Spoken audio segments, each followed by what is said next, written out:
All right. Three, two, one. Hello, everybody. Todd Vandermeide here, former NRA contract lobbyist and all around Illinois gun law guru.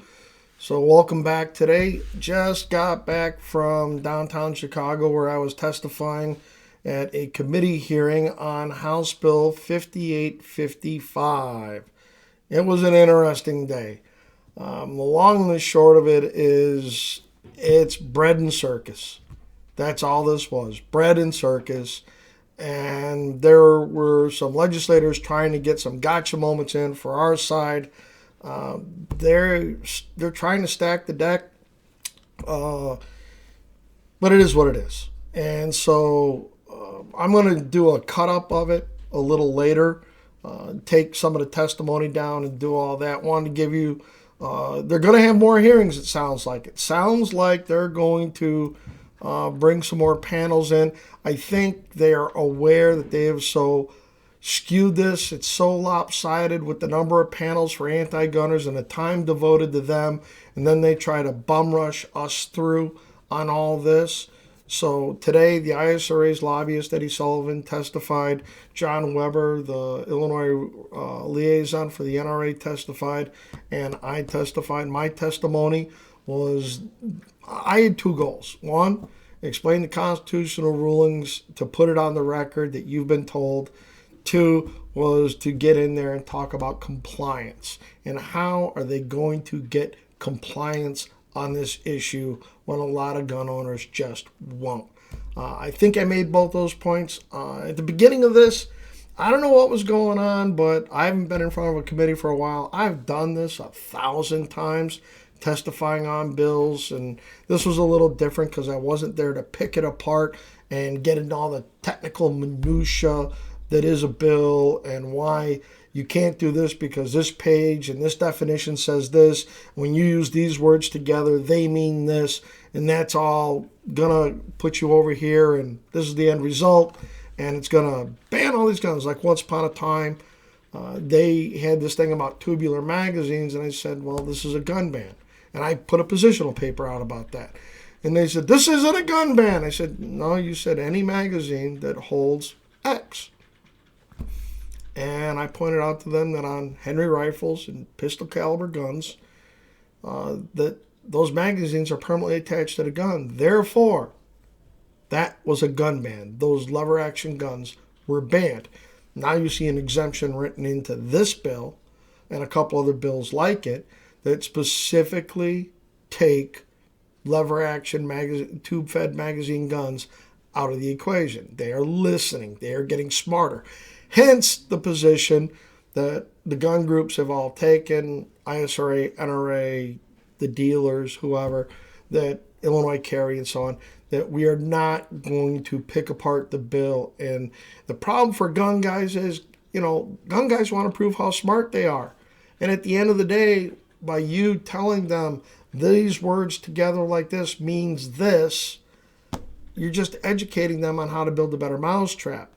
The broader it is, the more heinous it is, the more all-encompassing it is, the easier it's going to be to kill in court. It's just that simple. And so is there going to be a mediocre amount of pain associated with the enactment of this with an immediate effective date? Yeah, there is. But any short-term pain for gun owners with a successful court ruling is going to be just short-lived.